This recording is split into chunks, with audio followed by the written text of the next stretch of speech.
Welcome to Drop the Talk, the podcast where we drop the top about topics, trends, and trials of life. On this show, we keep it real and share our experiences, drop the top on topics that are less explored but no less relevant to both us and yourselves watching at home today. Today, we are going to be talking about something that I think a lot of us can relate to, primarily because we are Asians. We're going to be talking about the art of saying no. Together with me today is Chu Yang, and I'm Bing. We are going to be your host today, and we're going to be talking about the art of saying no. So, Chu Yang, are you a yes man or a no man? I am definitely a yes man. I cannot say no. Find it very hard to say no. Yeah, what about yourself? Yeah, I have to admit, I honestly think majority of us are yes men, yes people because of the way that we were brought up. For me, in the Asian household, it was always don't ask so much, just do. I don't know whether it's the same as So a lot of things are like, and it's also amplified since we're in the service industry, hospitality trained. So it's sort of ingrained in our brains where, okay, always just say yes, then only find out how to do. True. But I think that's also a skill that we have mastered where we can, okay, can. And they were like, shit, how okay, let's find out how to do. Yep. So I think all hospitality students kind of suffer from this. It's like you kind of bring that mindset home and you bring that into your personal relationships and you bring that into life where you're just like constantly thinking about serving. Okay, I have to do my best for this person no matter who. So whatever they ask, it's yes. Okay, I'll do it for you. That's true. So do you feel that you are always prioritizing someone else above yourself? Totally. You, especially for myself, I'm a little bit of an overthinker. I can relate. Right?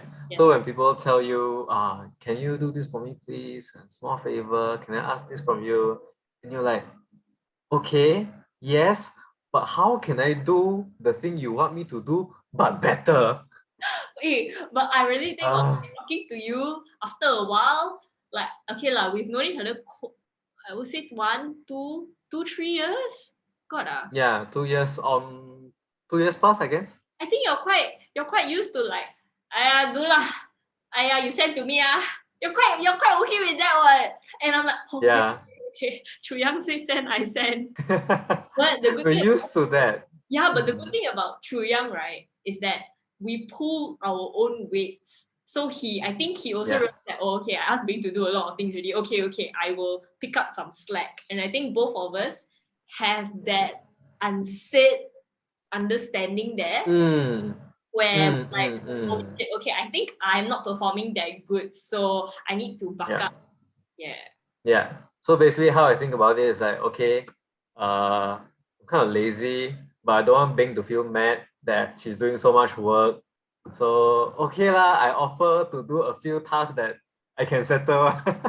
Yeah. And then we were like, okay, I do this, so I got bullet. So like all our graphic design, right? I know, I'm also the same. All our graphic design, right? Trian's like, hey, I do lah. Then okay. Then I feel like shit. What am I contributing to this? Then I feel okay. I need to back up.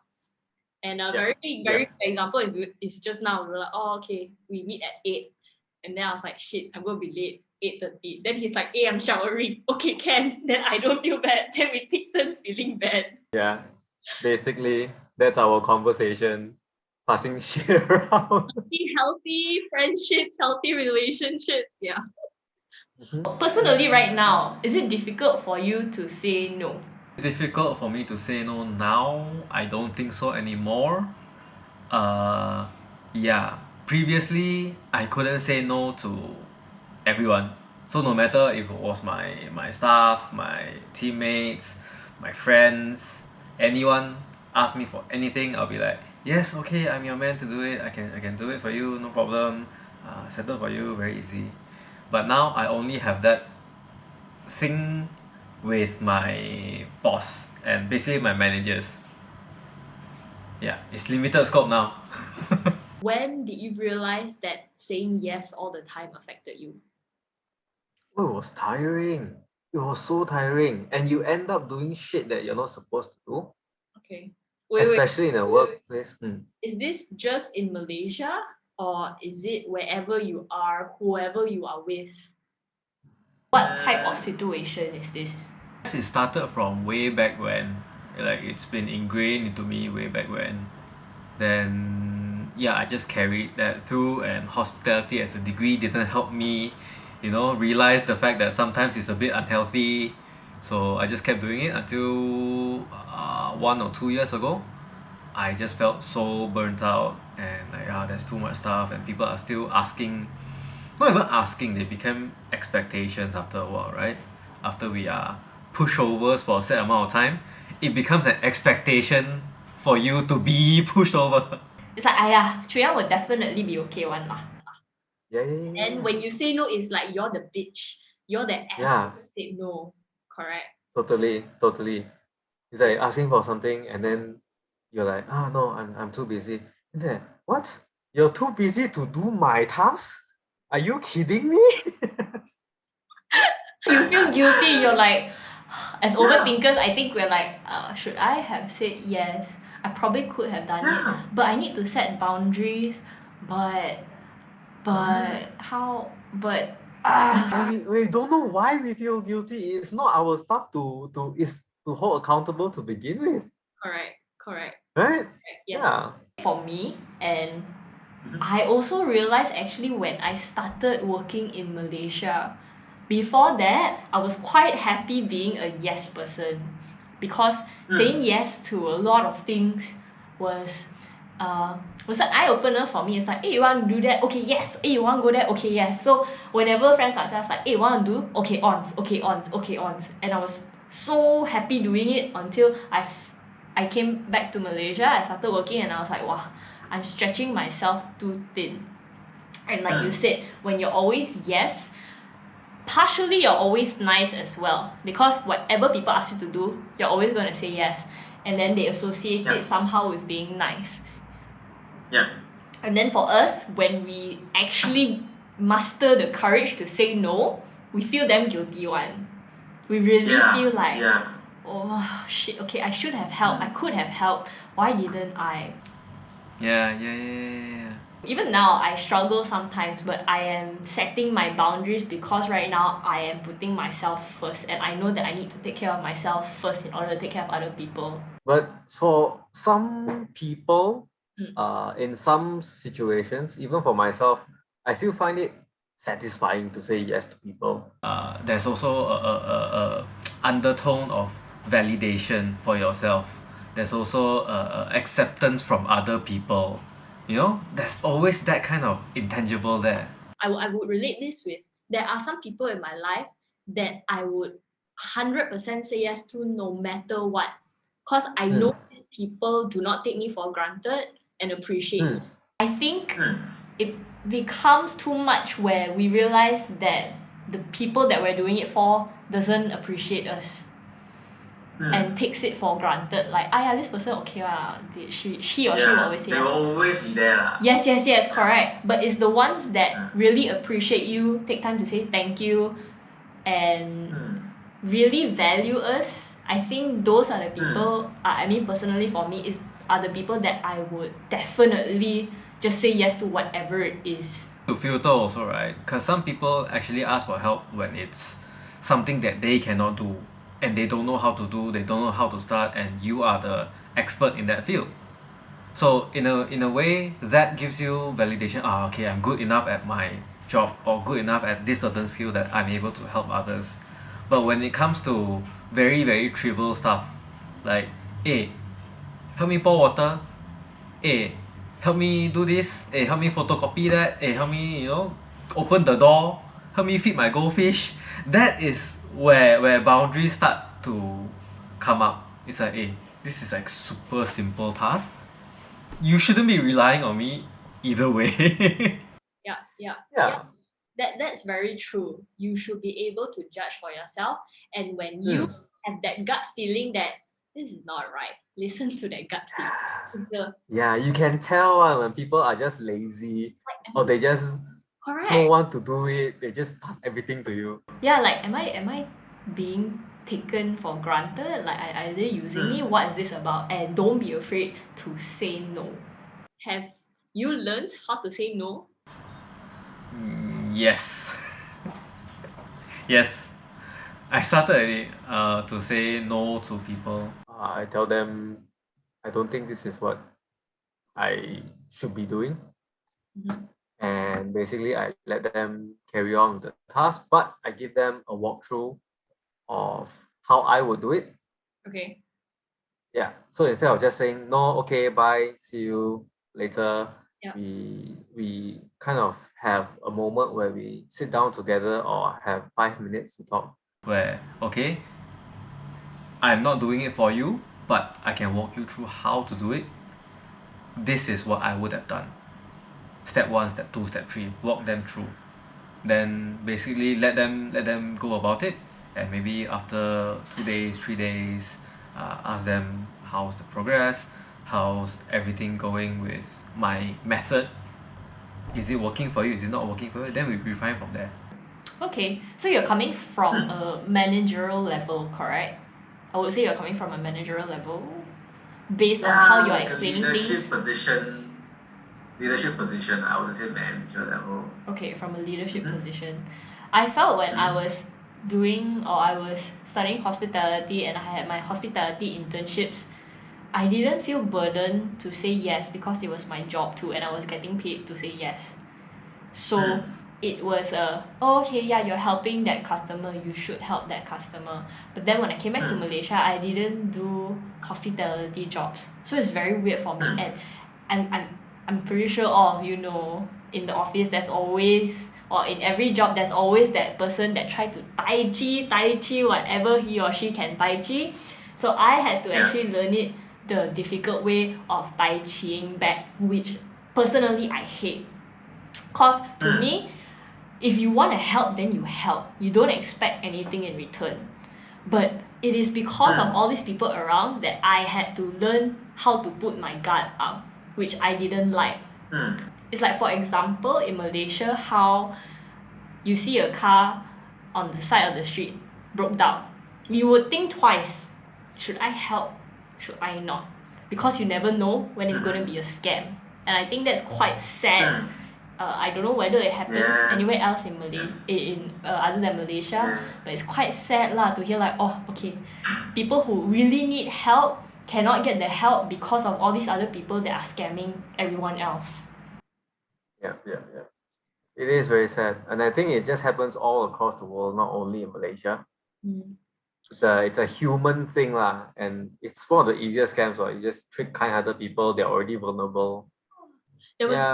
There's really one time this guy came to me and he said, oh, I lost my wallet, I need to go to KL, my friend's meeting me there, but I have no money, blah blah blah. So I was like, oh, okay. Then I opened my wallet, I only have $50 inside, so I just gave him the $50 because I had no small change. And because I really felt like, oh, okay, kesian this fella, the fella is stuck here, he need to go KL. I think that time I was in Taman Mega. And then the fella continued, $50 wasn't enough. He continued, oh, I'm actually going to have dinner with my friends there and I still, like, $50 isn't enough. Then I was like, at that point of time, I was so fucking angry. I was like, no, I closed my car door and then I left. And then I felt a sense of regret. I actually drove back to look for the guy. I really wanted to punch his eyes out. He made me so angry. Like, walao.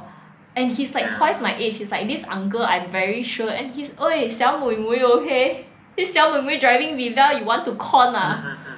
That felt like, why is humanity like that?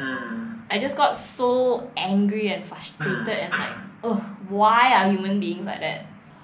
Yeah, coming back to Malaysia, also my faith in humanity is just. It's not. I think really it's not just Malaysia. I think it's just anywhere in the world. You step into society, and start working, start growing your independent wings. Yeah, stuff like that happens to you, and it just kind of makes you lose faith in people and general public. So yeah, it's a bit sad, but no choice. So you have learned how to say no. Do you feel obligated to say yes sometimes? Yes, depending on the task, or depending on the favor for a friend, or depending on it's situational lah. It's very very situational.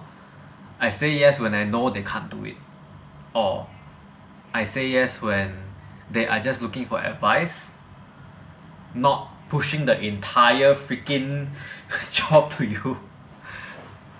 So in those situations, I will find it very very okay to say yes, to offer a helping hand.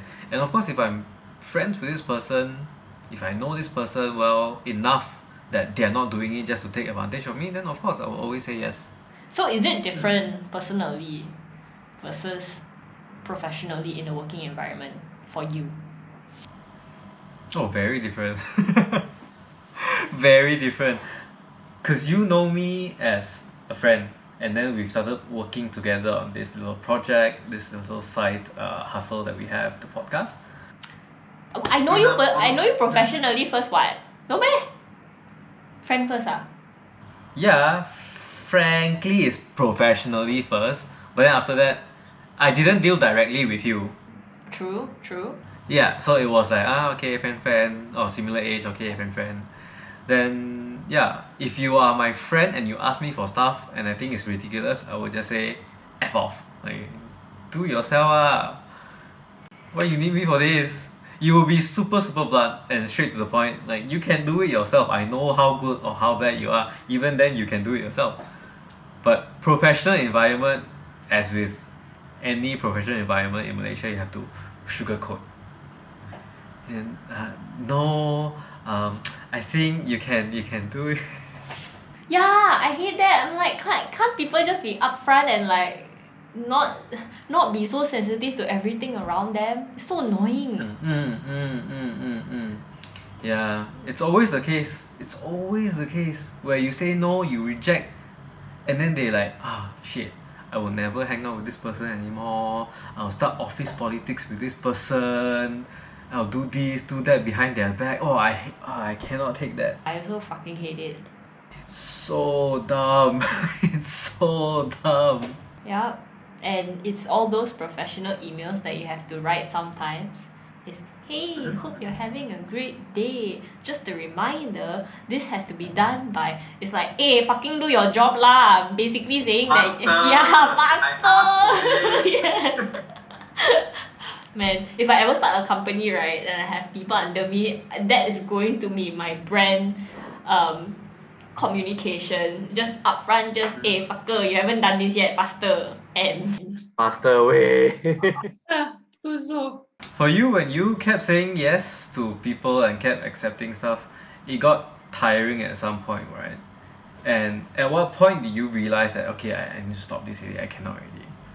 When I felt so drained, I felt so tired to a point where I'm like, I physically didn't do much today, but why am I so tired? And when you're mentally tired, you really feel it physically as well. Yeah. And it just got so heavy, and then you feel like, why? You just feel very down. Everything around you is very gloomy. And then you just start to think a lot. Like I similar to you, I'm an overthinker. So it got to a point where I was saying yes to the people that I cared about, but I knew didn't care about me the same way that I cared about them. I knew that these people were taking advantage of me. And it was a very hard truth to face. Cause to me, I will always give the benefit of the doubt. And I'm sure a lot of us will do the same thing. And it is sadly because of this sort of examples that we build our barrier and we are more careful with the next person. From there, I decided that, you know what?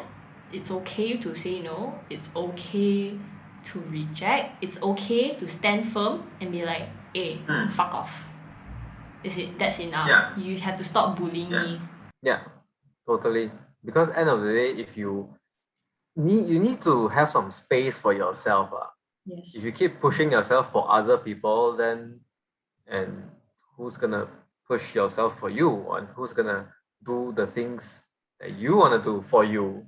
Yeah. It's very hard to expect other people to put forth that same kind of effort for you when it's stuff that you want to do to push for yourself, because you know yourself best, right? Yeah. And So for me, it got to a point where it was very, very difficult as well. I was suffering from burnout, little sprinkled in a little bit of a depression sprinkles right there. Yeah, it was a difficult period to recover from. Of course, mental illness is no joke, but uh, seeing proper help from a psychiatrist, seeing my friends, talking to my friends, and then just talking out the problem.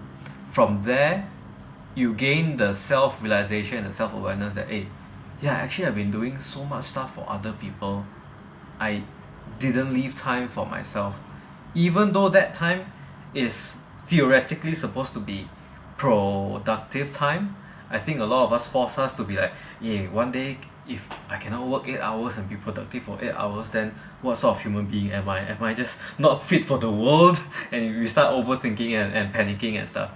But end of the day, if you know yourself best, you know in which situation you can perform the best, the rest of the time can just be for recuperation, recovery, relaxation. Yeah, it's a difficult balance. We've been always taught that this structure works for most people. Yeah, and you should be part of this structure and you should work according to this structure. Yes, correct. I completely agree. Yeah. And I'm very happy that there are more and more people coming out and speaking out about this. For example, I don't know if you've heard, like, there's this guy named Gary V, and I think this guy named Jason Capital. And I was just watching one of his videos the other day where he said, this is my daily schedule.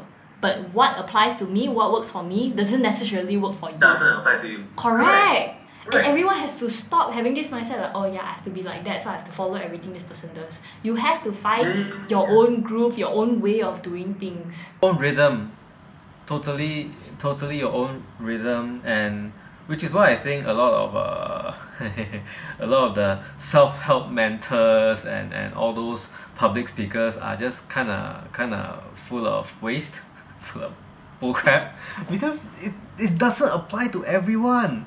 And there's the trend of the 4 a.m. club, the 5 a.m. club, or books like what a CEO, what a $1 million CEO does every day. That doesn't apply to you. That applies to the $1 million CEO in question. So I think a lot of people are, of course, hungry for success. They want to be accepted, they want to be validated. So they pull from all sorts of different sources to try and imitate the pathway to success. Yeah, and it's not wrong. It's just you have to remember, if this is your way of discovering yourself, I mean, very similar to me, cause right now I'm also starting my own thing and I listen to all this and I'm like, oh okay, I need to try this, and then I try, I was like, it doesn't fucking work for me. And you have to like, okay, yeah, it doesn't work, move on, find something else, find your own groove, find your own rhythm. It doesn't mean that you're a failure, it doesn't mean that you have to continue with this and feel like, ah shit, why doesn't it work for me? Correct. Yeah, people play the association thing a little bit too seriously sometimes. If it doesn't work, just move on.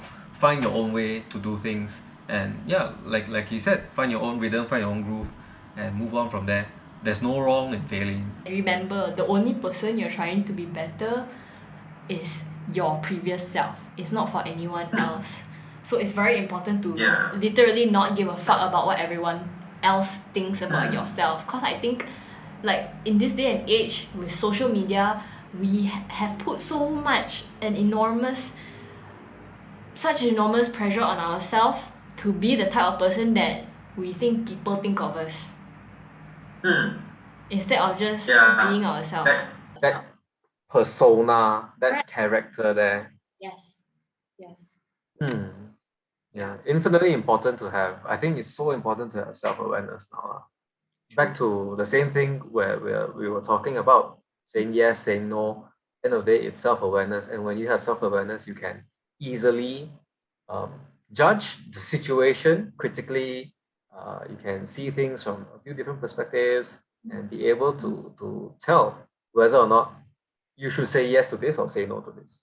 And putting up your boundaries, caring about your own mental health, etc. Of course, this is all very important, but so neglected in today's workplace and personal life as well. Do you still feel very bad for saying no right now? Like, let's say you say no, and do you still think about it twice, or you feel like, shit, I should have said yes, or I should have helped this person, and you just start to overthink, and then you play like multiple situations in your head. Scenarios in okay. Yes, and then you start to think about, what does this person think of me if I say no? How does this person view me, or how will I disrupt our relationship if I say no? Does that Yeah, that's go through your mind, or sometimes it flashes. It's not A set in stone thing where every time I say no, I think about it. So the thing with me is that when I say no, I need to sort of sugarcoat it in a way. The other way would be like communicate effectively to what that person likes to hear. And this has been a little bit of a complicated learning curve, because how we like to communicate how we are so upfront, like fuck, don't want, fuck off, no lah, just do it lah. No, that sort of communication doesn't work for everyone. And end of the day, you need to gauge their personality and how they like to be communicated to. It doesn't mean you change your message. The content is the same, it's just the presentation is different. and that's very difficult to do. It's difficult. It's very difficult, and that's super helpful. You're basically okay. Communication is sales. For me, that's the way I look at it. If you can communicate effectively, you can do sales, because you're communicating on the same wavelength as the other person. So it comes into play EQ. It comes into play your social skills. It comes into play your level of service, your hospitality, your communication, how you gauge the other person. It all comes into play as it is internal and external communication. So by putting it in a way that other people are more willing to accept, then I don't feel bad about it, because end of the day, I'm teaching them something, or I'm giving them the right tools to pick up this skill for themselves. So therefore, they incorporate this into their skill set, they add value to themselves as a person, upgrade, level up, and be able to teach this to someone else another day. So I think in the long run, I'm doing what's best for them. They might not think so, but as long as my intention is that, I think I'm okay. How about you? You really think a lot, like. For Right? me, yeah. For me, I would say I've tried what you said, and that's why I know how difficult it is to, cause we are so upfront people, right? So we're the type that, just say no, then no lah. Just yeah, you beat around the bush, don't fucking laugh for what? Just say no. You save 10 minutes of my time instead of I sit here and be like, it is like that, so like that. I was like, fuck this shit, just say no. I'm not in kindergarten, I'm an adult, I can take this kind of shit. Then I realized, like you said, not everyone is like that. So when the roles were reversed and when I was trying to communicate with someone, I also found it very difficult, because it comes to a point where you have to detach yourself with your emotions, and you have to come in with a very controlled mindset and be like, okay, this is the objective that I want. There are various ways to get to it. The fastest way is what I'm comfortable with, but I know that this person won't be able to comprehend this straightforwardness. So what are the other types of ways that I have to use to convey the message across? And I hate it. I hate it. I have to pretend like, so amazing. And then behind, it's like when you type lol on the phone and it's laughing out loud, but you're like lol. It's really like that. That's how I relate to it. It's like, fuck off lah. Oh, I'm so sorry, but I can't reply your message at this point of time, blah blah blah. It's like, just say I don't want to talk to you. Yeah. It's like chess. It's like 4D chess. It's like 4D chess. You're trying to measure what the other person is thinking, how you approach that. I would say it's really a life skill that if you've been to Chinese education, I find that it is much less prevalent there. Mm-hmm. Why I'm bringing this up is, I don't know, because my brain is just working in strange ways. We're talking about this, but I'm relating it to mathematics class. Okay. So in Chinese math class is always like this. You have an equation, this is how I as a teacher, I want you to solve it this way. I think this is the best way, the fastest way, the clearest way. You solve it like this. So all 40 students have to solve it that way to get the full marks.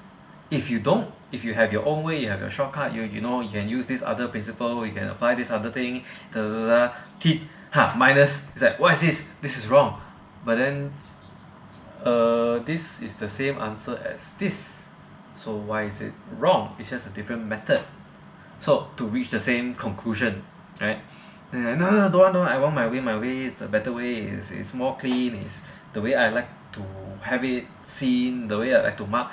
So it sort of ingrains you to have your way is the only way or it's the highway. Correct. And a lot of that carries over into society. Especially in the Asian culture. Yes, it's so prevalent in the Asian culture. It's like you either do it my way or you bye bye lah, you go highway lah, or whatever lah. No, I don't want to see this. We were just having this conversation, like me and Lenny's family, where the country is bringing up employees instead of employers. Whereas a country like America, the way they have taught their kids to be opinionated, to talk back, not really talk back, but speak up about what they believe in, they are educating employers how to run your own business, how to think on your own 2 feet. So I think that is the difference, and I really felt the difference when I came back to Malaysia after studying overseas.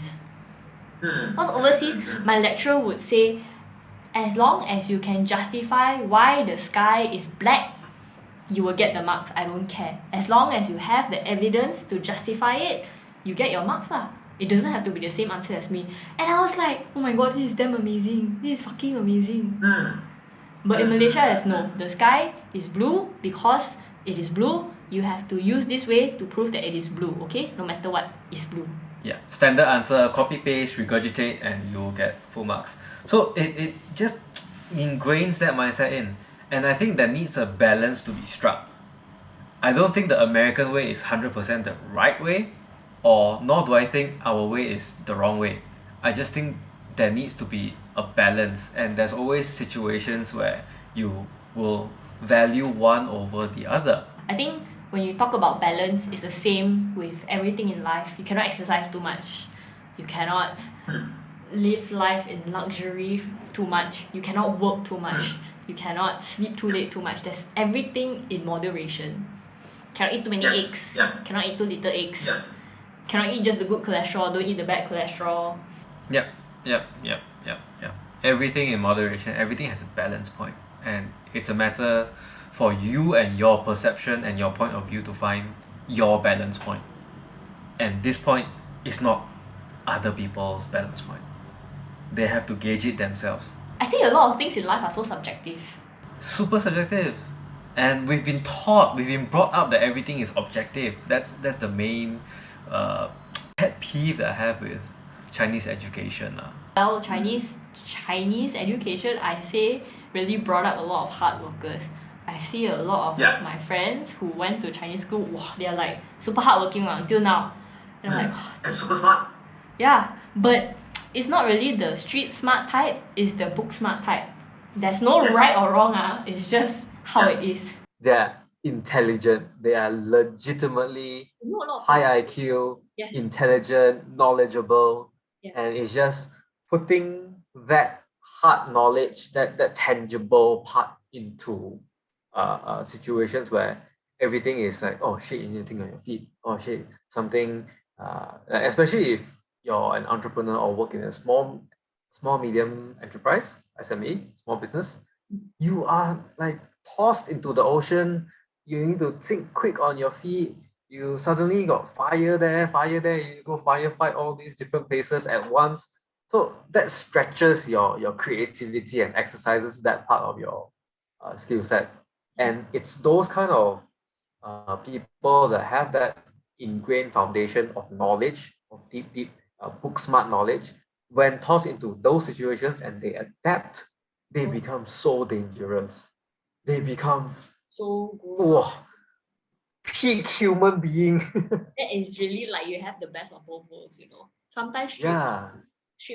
street smart people, they're like, oh, I think I can do like that, but you don't have the backing. You just like, Yeah.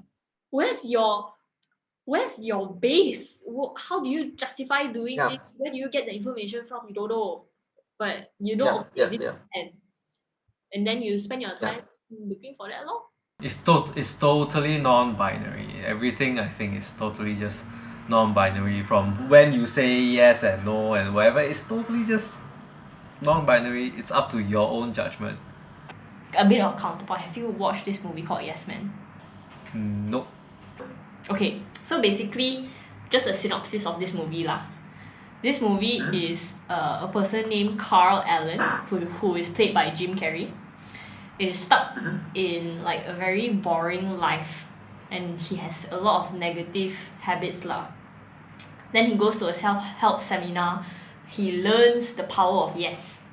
You heard of power of now, but this is the power of yes.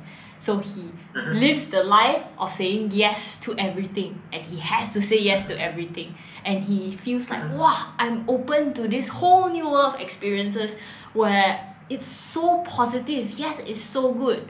But spoiler alert, the ending of the movie where he finds out that too much of anything, even positive thinking, is not necessarily a good thing. So going back to the point where having balance, yes, having balance is very important. You can't have too much of a good thing, right?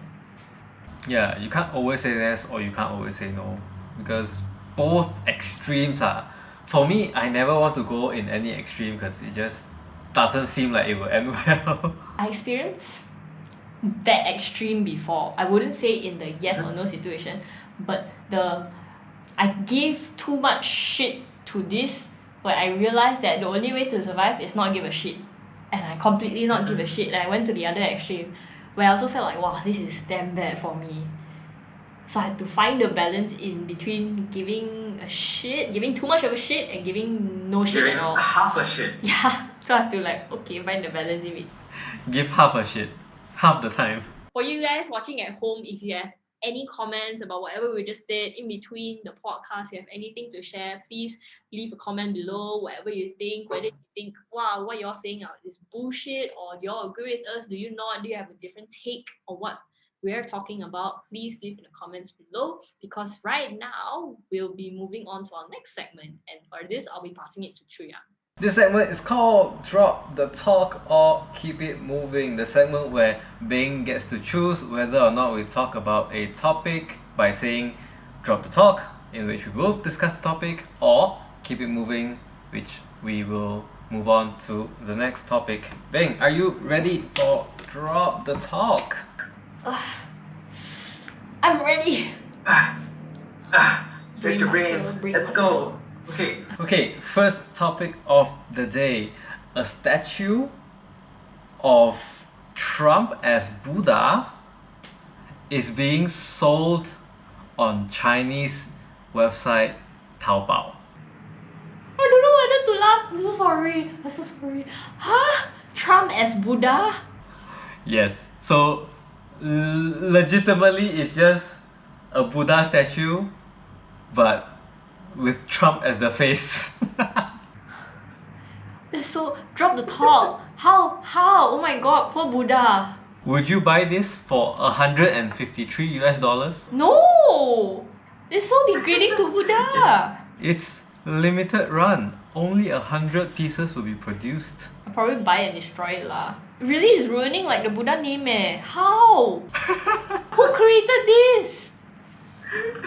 What is this? Chinese people. I don't know why Chinese people created this, but you know, I think if they're doing it to themselves and it's their main religion, I'm fine with it.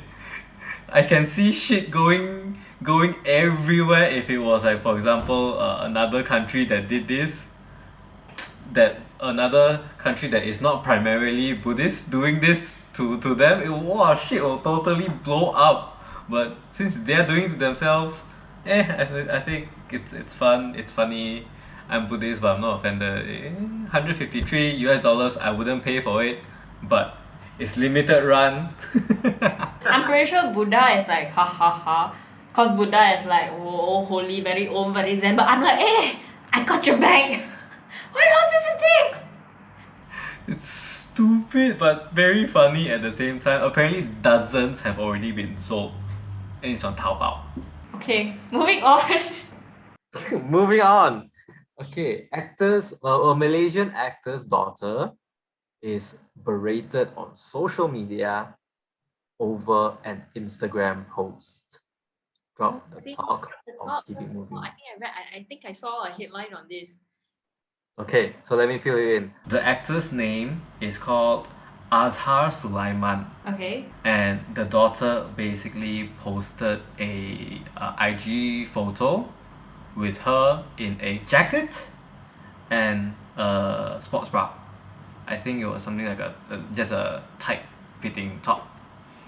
And everyone was just berating. And you can sort of just guess where the commentary is. Oh, you shouldn't be like this. You should be a proper girl. You should be respectful for your father and your. I didn't read, but I think generally that's where it goes. Prove me wrong if it's not like that. But I just know people are not happy about her photo. Is it coming from both sexes? Probably, yeah. I'm trying very hard not to touch on the very sensitive issues. And most of these comments are religious. They are using religion as the main weapon to ask her to remove and take down this post. Well, in the end, I would say it's your life. You do whatever you like as long as you don't hurt other people. But then people be like, but that post is hurting me. Well, then you just continue scrolling. That's the most simple way to put it. I think because both of us aren't that in that religion as well, and we also don't want to touch on a too sensitive topic, so Yeah. Okay, let's move on. Third one, there's an official spelling now for kway jiao. Keep it moving lah, I don't care. Sorry, I don't care. Moving on, Catherine Lee, a famous Malaysian model, influencer, celebrity, leaves studio in rage. Drop the talk or keep it moving. Drama. Drop. I need a bit of Drama. Yeah. Let's spice things up. Okay, Catherine Lee is a very famous Instagram model, influencer, celebrity in Malaysia, and other than having a very picture perfect body and a lot of let's just say not really safe for work posts on Instagram, she also plays the piano a lot. And recently she had an interview or live show with a studio, and in that studio they had a little gimmick or little show. They put together a little band and they made her play the piano.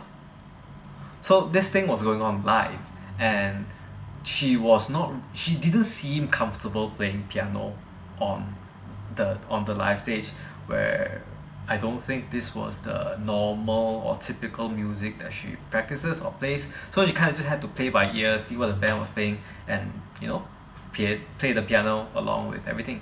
So during that live, everyone could sense the discomfort. Everyone could sense that she wasn't really good at riffing off other musicians, and the internet went wild, started criticizing her, saying she only knows how to play piano when she's acting, she's just faking everything, and all the internet trolls came in.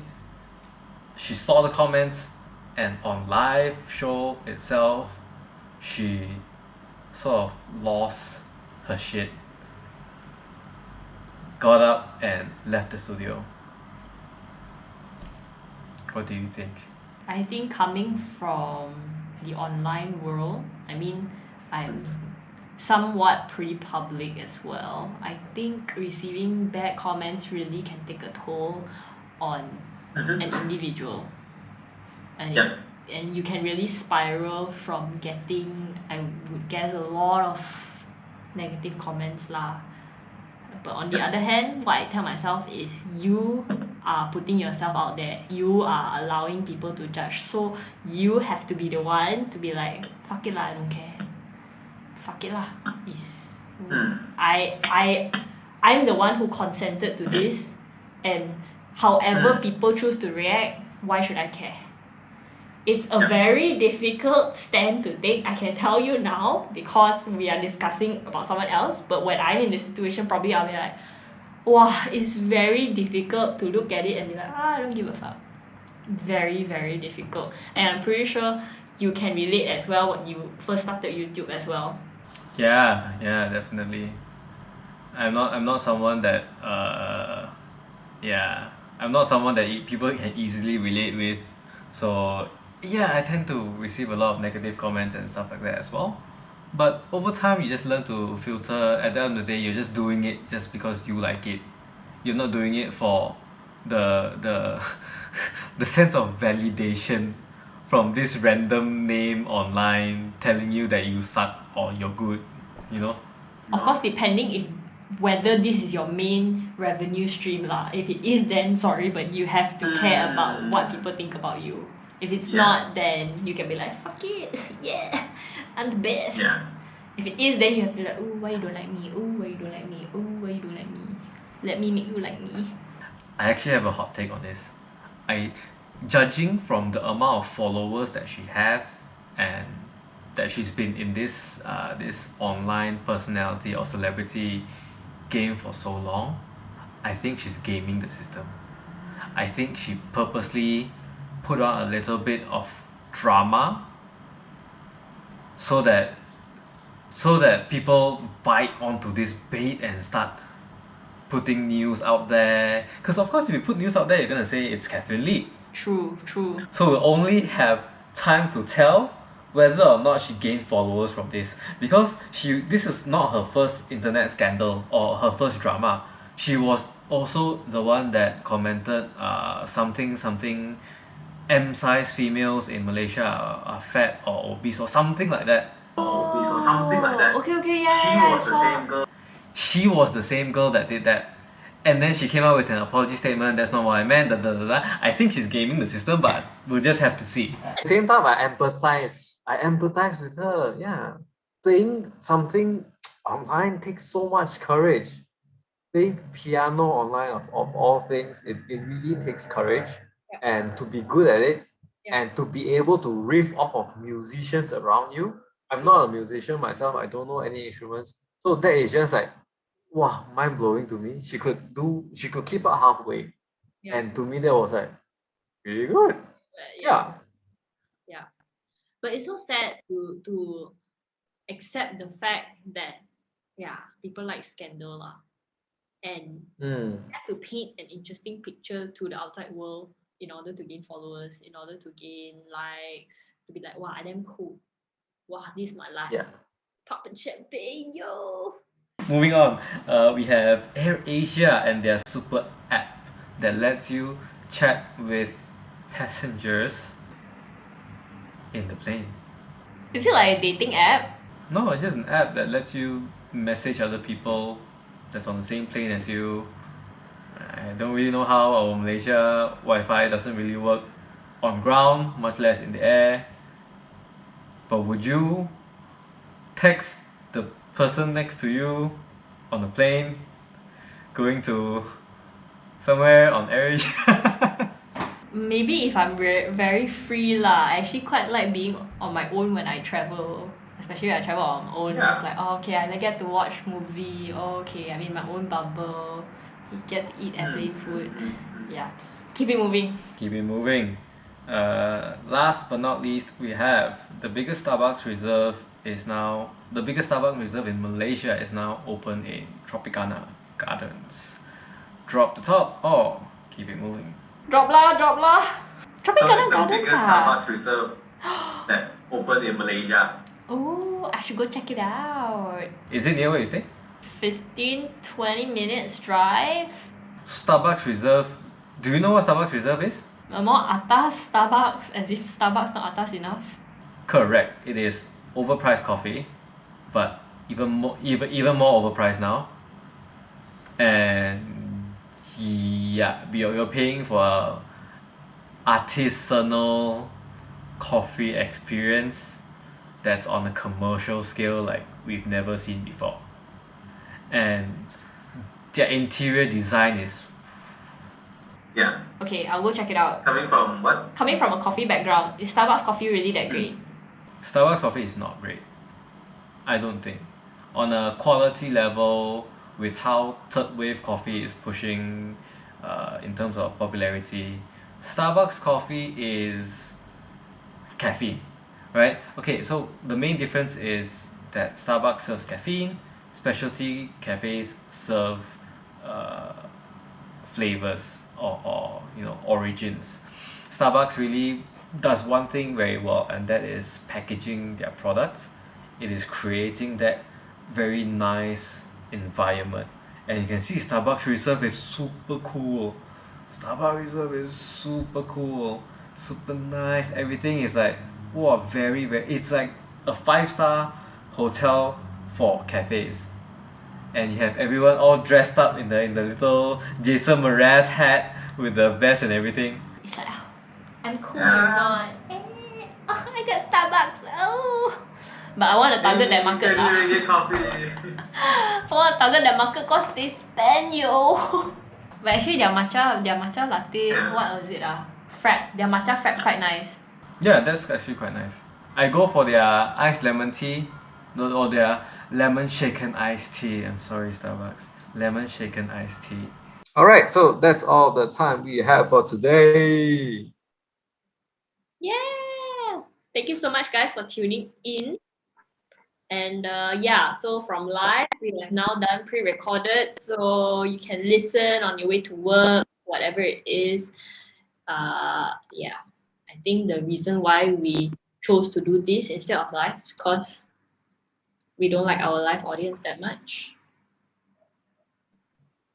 Yeah, you guys are lame.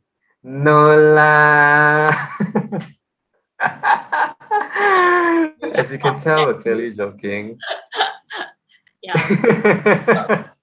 we just felt like pre-recorded was a better way to go. So let's see how this one turns out lah. Yeah, it's a much more focused format for us to talk about and drill deep into the things that we want to talk about. And at the end of the day, I think it gives value to a lot of our long-time listeners or starting out listeners that, this is the topic we want to talk about. We're going deep. We're going to discuss the various nuances, aspects, and culture surrounding it. Correct. Yep. Awesome. Okay, so join us next Thursday. We'll be uploading another Drop the Talk. Unsure about which topic yet, but yeah, there's then.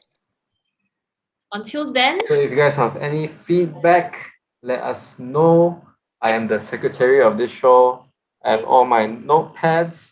So drop us DMs on our Instagram on screen now. So yeah, okay. Cheers, guys. Bye-bye. See you next episode. Thank you so much. Thank you. Bye. Stay safe. Get vaccinated.